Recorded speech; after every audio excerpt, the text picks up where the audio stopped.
Hey, what's up everybody? Rob Arnold here, and in this video I'm going to attempt a string changing speed test where I get the strings changed, stretched, and in perfect tune, plus a quick polish, so it's ready for the stage, the studio, or just to get creative on in the least amount of time possible.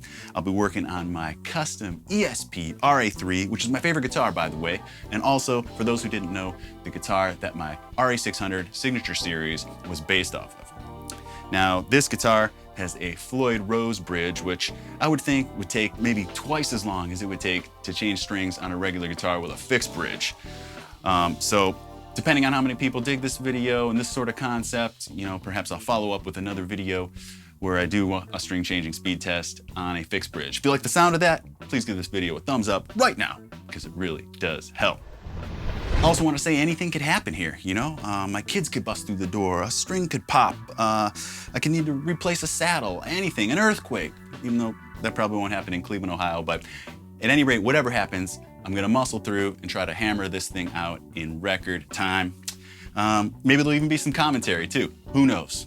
You'll have to wait and see, but make sure you watch this video to the end, because I'm gonna present you guys with a challenge that you can participate in as well, if you so choose. Finally, the last thing I'm gonna say before we get started here is that I'm typically not a guy that does things fast. I pretty much like to take my time with everything I do, but I thought this could be fun and interesting, and I was just curious how long it would take if I tried to do it as quickly as possible. Plus, I needed to change the strings on this guitar anyways for an upcoming recording, so it all works out. Without any further ado, guys, let's do it. Welcome everyone to the String Changing Arena. Tonight's competitor, Mr. Rob Arnold. Rob's no stranger to string changing competition, and it looks like he's stepped to the workstation and is ready to go. Let's take a look at his tools of choice. Yeah, Joe, it looks like he's going with the DR high beams again. 11 to 52. I think so. He's got his trusty wire cutters, a string winder, Allen key, and a screwdriver. Now, screwdrivers aren't always necessary on a string change, wouldn't you say? Yeah, but I'll tell you what is necessary. Dunlap Formula 65 and a polishing cloth. He's got his trusty Boss TU2 tuner and a cable. I think he's gonna get plugged in here and get ready to go. I know, like the rest of us, I am absolutely on the edge of my seat waiting to see what is going to go down. Right you are, guy. Well, it looks as if he's nearly ready. So let's wait for him to start the timer. 3, 2, 1. And we're off.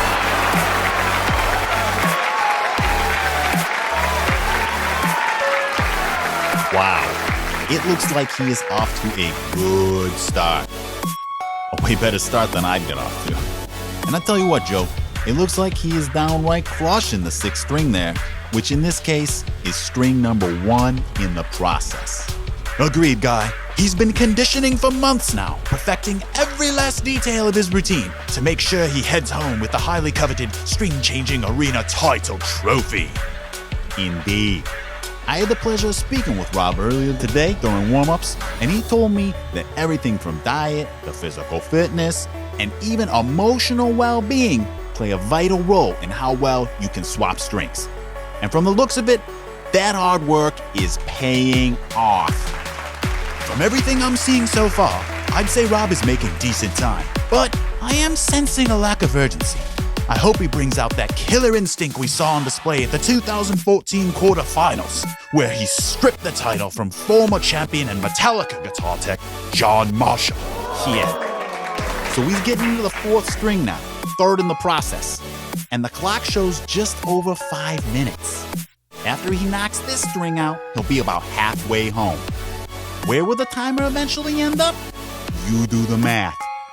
But let's see where things are sitting when he tears into string number 3. The often frustration-causing G string. But who doesn't love a good G string, am I right? Oh boy, don't even get me started. I'm thinking poolside, a couple cold brews, and some sudsy babes in G strings, and I am good to go till the sun comes down. Guy, I am talking about the 3rd string here. Oh yeah, you know me. Sometimes my mind wanders. Nevertheless, why don't you tell us about the DR strings Rob is using and where he's aiming to tune them to? Sure, but first, let me remind everyone here to look at the clock.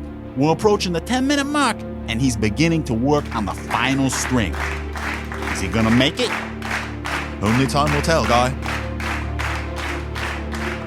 Oh, and about the strings. Again, Rob's chosen DR high beams. The gauges are 52, 42, 30, 20 wound, 13, and 11. He's tuning to drop C, CGC, FAD, low to high. Cheers for that, guy. Well, it appears Rob is well into his final stretching and tuning regimen. And now he's clipping away the excess string at the headstock, something he always recommends saving for one of the final steps in the process. Yeah. And since the judges are basing their scores on 3 major categories, speed, tuning precision, and tuning sustainability, Rob must be certain his strings stand to the test. Yeah, at this point, I'm gonna guess Rob is aware of the clock and is hoping to cross the finish line before the timer hits 15 minutes. Anything beyond that would be looked at as a total disaster from any world champion. Yes, anything north of 15 minutes would indeed be considered a complete collapse. It looks like the nut screws have been tightened, and Rob is applying the finishing touches with his fine tuners. Let's enjoy the final moments. 5, 4, 3, 2, 1. And he's done it! Oh my. 15 minutes on the dot! Oh my. Unfortunately, that's not gonna break any world records, but still, a solid showing from a reigning champ, and let's see where this performance lands him on the leaderboard. Solid indeed, Guy, but how solid will ultimately be up to the judges. We'll see what they had to say and have a word with Rob down on the arena floor after a brief word from our sponsors. From everyone at YouTube Studios and Guy Bianco, I'm Joe Fernsby. Thank you and good night to all.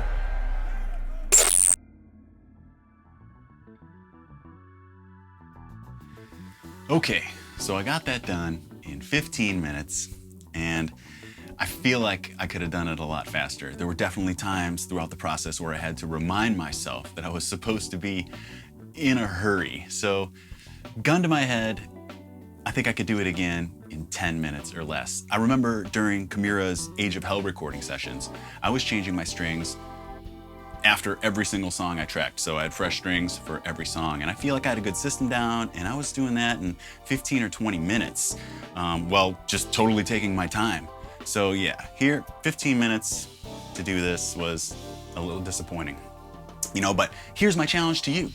Set yourself up just like I did, get the timer going, and see how fast you can knock it out, And let us know in the comments below how long it took, what kind of guitar you're using. Was it a fixed bridge? Was it a Floyd Rose? What kind of strings you like? Stuff like that. I'm curious to know if we have any speed stringers out there in the community. But that's gonna do it for this one, guys. I appreciate everybody tuning in. Make sure you give the video a thumbs up if you liked it, and make sure you subscribe to the channel, turn those notifications on so you never miss a video. And if you'd like to learn more about my string changing methods and my guitar maintenance methods, I've got a slew of videos just for you, and I will link my string changing series tutorials playlist for you in the description below. If you'd like to help support the channel, I could really use your help. Check out my Patreon campaign where you just help support the channel and all the things that I'm doing. And thank you so much to all my current supporters. You guys really help make the world go round for me. Cheers. See y'all on the next one.